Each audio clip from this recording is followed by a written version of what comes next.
प्रिय मित्रों, जब जीवन की राह सबसे कठिन लगने लगे, जब हर दिशा से निराशा ही निराशा दिखाई दे, जब अपने पराये लगने लगे, जब मन भीतर से टूटने लगे, तब समझ लेना ईश्वर तुम्हारे जीवन की सबसे महान रचना पर कार्य कर रहे हैं।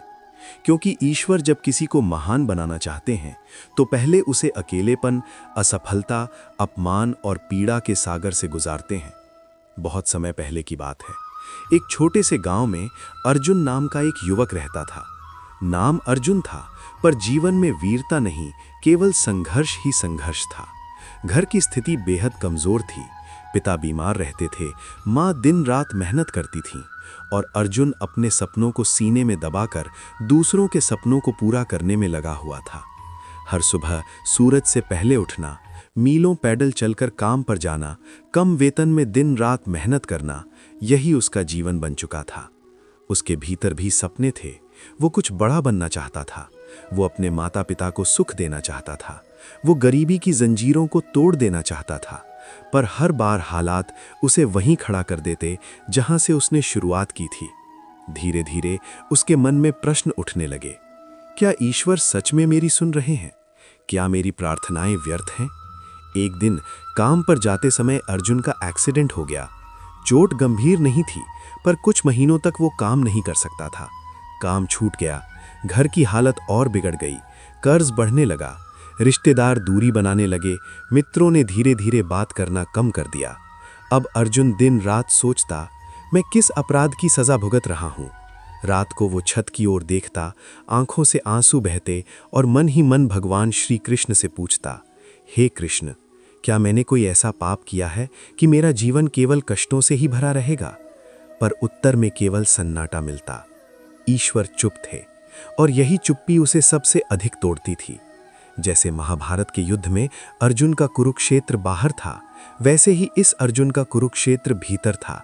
उसके भीतर प्रतिदिन युद्ध चलता, आशा और निराशा का, विश्वास और भय का, साहस और कमजोरी का।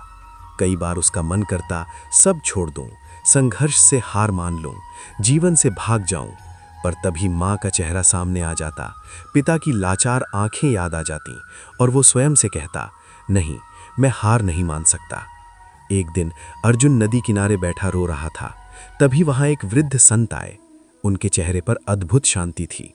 उनकी आंखों में करुणा और तेज दोनों था। संत ने कहा, वत्स, इतनी पीड़ा क्यों? अर्जुन ने अपना पूरा दुख उनके सामने खोल दिया।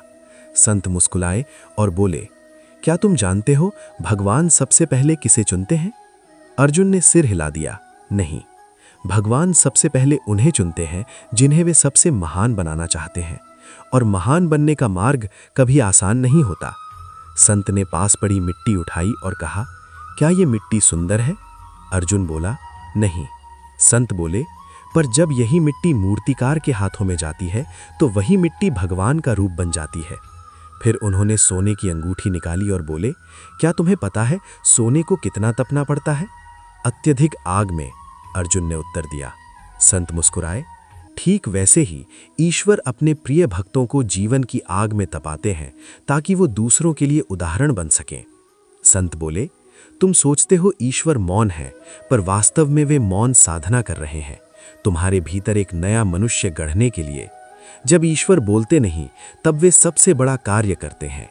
तुम्हारे हर आंसू को वे अपने अमृत कलश में संचित कर रहे हैं और वही आंसू कल तुम्हारी सबसे बड़ी शक्ति बनेंगे।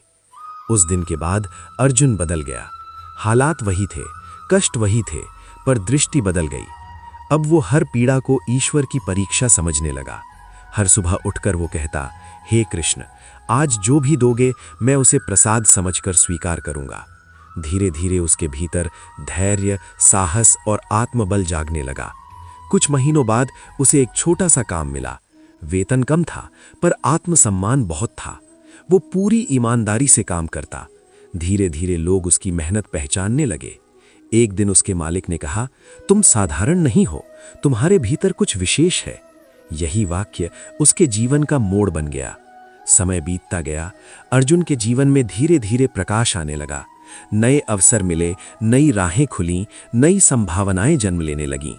उसे समझ आने लगा, ईश्वर कभी देर नहीं करते, वे केवल सही समय की प्रतीक्षा करते हैं। एक दिन अर्जुन ने पीछे मुड़कर देखा। वो वही व्यक्ति नहीं था जो कभी नदी किनारे रोता था। अब उसकी आंखों में आत्मविश्वास था, उसके चेहरे पर संतोष था और हृदय में भगवान श्री कृष्ण के प्रति अटूट श्रद्धा थी। वो बोला, हे कृष्ण, तूने मुझे तोड़ा नहीं, तूने मुझे गढ़ा। तूने मुझे कमजोर नहीं किया, तूने मुझे अजेय बनाया। जीवन का सबसे बड़ा सत्य। प्रिय मित्रों, भगवान श्री कृष्ण कहते हैं, जब मैं तुम्हें जीवन की अग्नि में तपाता हूं तो तुम्हें सोना बनाने के लिए, जब मैं तुम्हें अकेला करता हूं तो तुम्हें स्वयं से मिलाने के लिए, जब मैं तुम्हें तोड़ता हुआ प्रतीत होता हूं तो वास्तव में मैं तुम्हें गढ़ रहा होता हूं। अगर आज तुम टूटे हुए हो तो समझो ईश्वर तुम्हें नया रूप दे रहे हैं। अगर आज रो रहे हो तो समझो कल मुस्कान तैयार हो रही है। अगर आज अंधकार है तो समझो प्रभात निकट है, क्योंकि ईश्वर की कार्यशाला में कोई भी पीड़ा व्यर्थ नहीं जाती। जीवन की सबसे कठिन परीक्षा। अर्जुन के जीवन में धीरे धीरे सुधार आ रहा था। काम मिल गया था, सम्मान लौटने लगा था, पर ईश्वर की योजना अभी अधूरी थी। एक दिन अचानक उसके पिता की तबीयत अत्यंत गंभीर हो गई। डॉक्टरों ने बताया, इलाज लंबा चलेगा, खर्च बहुत होगा। अर्जुन के पैरों तले जमीन खिसक गई। जिस संघर्ष से वो बाहर निकल ही रहा था, वो फिर से उसी गहराई में गिरता प्रतीत हुआ। रात को वो मंदिर गया, दिए के सामने बैठकर बोला, हे कृष्ण, अब और कितना? क्या मेरी परीक्षा कभी पूरी होगी? पर उत्तर में फिर वही मौन। अर्जुन के पास पैसे नहीं थे, कर्ज लेने के अलावा कोई रास्ता नहीं था, पर वो टूटने के बावजूद भीतर से शांत था, क्योंकि अब उसे समझ आने लगा था, ईश्वर कभी बिना उद्देश्य के पीड़ा नहीं देते। वो प्रतिदिन अपने पिता की सेवा करता, मां को ढांढस बंधाता और स्वयं से कहता, कृष्ण ने अगर ये दिया है तो इससे निकालने की शक्ति भी वही देंगे। धीरे धीरे उसके भीतर एक असाधारण धैर्य जन्म लेने लगा।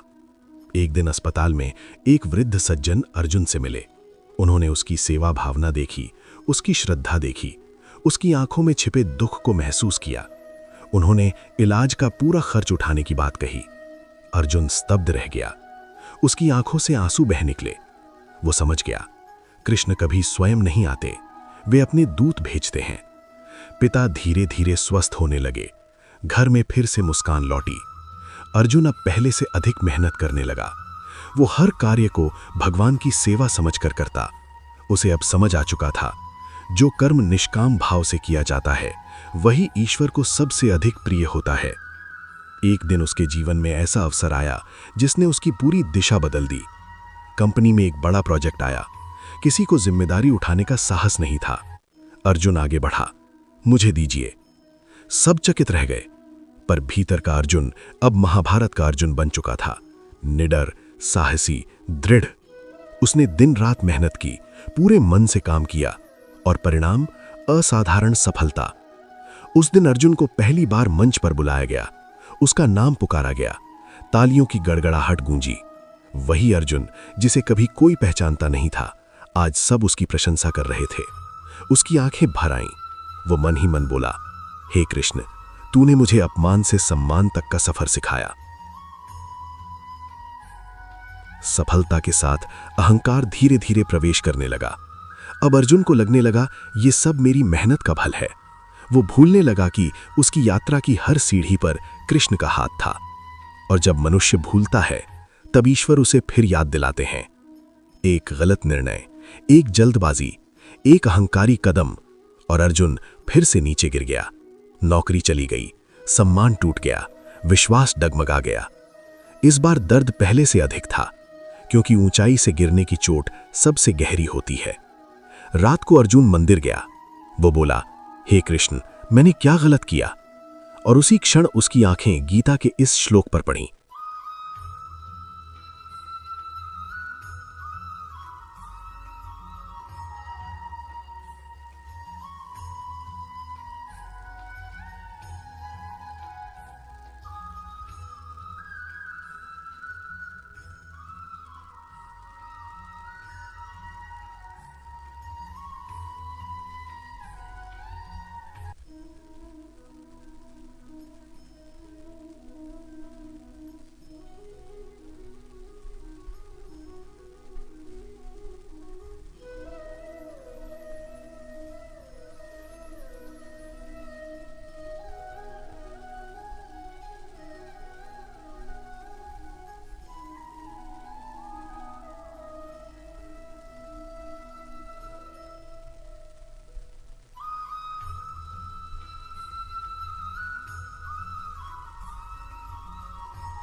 ईश्वर जब कार्य करते हैं तब शोर नहीं करते, वे मौन में मनुष्य के जीवन की दिशा बदल देते हैं।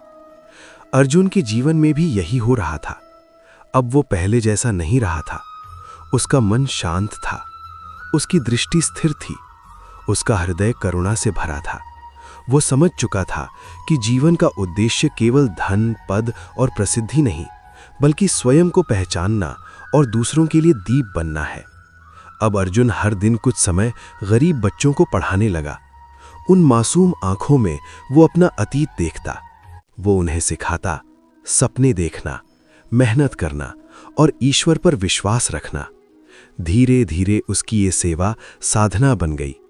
वो अनुभव करने लगा, जब हम किसी और का जीवन संवारते हैं तो ईश्वर हमारा जीवन स्वयं संवार देते हैं। एक दिन उसकी मां ने कहा, बेटा, अब मैं निश्चिंत हूं। अगर आज मैं संसार छोड़ भी दूं तो मुझे कोई चिंता नहीं। यह सुनकर अर्जुन की आंखें भर आईं। उसने मां के चरण छुए और कहा, मां, आज जो कुछ भी हूं वो तुम्हारे संस्कार और कृष्ण की कृपा से हूं। अर्जुन का जीवन अब स्वयं के लिए नहीं रहा था। वो हर उस व्यक्ति के लिए जी रहा था जो टूट चुका था, जो हार मानने को तैयार था, जो निराशा के अंधकार में फंसा था। वो लोगों से कहता, मैं भी वहीं था जहां आज तुम खड़े हो। प्रिय मित्रों, अर्जुन की ये कथा केवल एक व्यक्ति की नहीं है। ये हर उस मनुष्य की कथा है जो जीवन में कभी टूटा है, कभी रोया है, कभी हारा है। क्योंकि हर मनुष्य के जीवन में एक कुरुक्षेत्र अवश्य आता है और हर कुरुक्षेत्र में कृष्ण अवश्य आते हैं। कभी मित्र बनकर, कभी गुरु बनकर, कभी पीड़ा बनकर, कभी मौन बनकर। भगवान श्री कृष्ण कहते हैं, मैं तुम्हें तुरंत सुख नहीं देता, क्योंकि सुख तुम्हें कमजोर बना देता है। मैं तुम्हें पहले संघर्ष देता हूं ताकि तुम अडिग बन सको।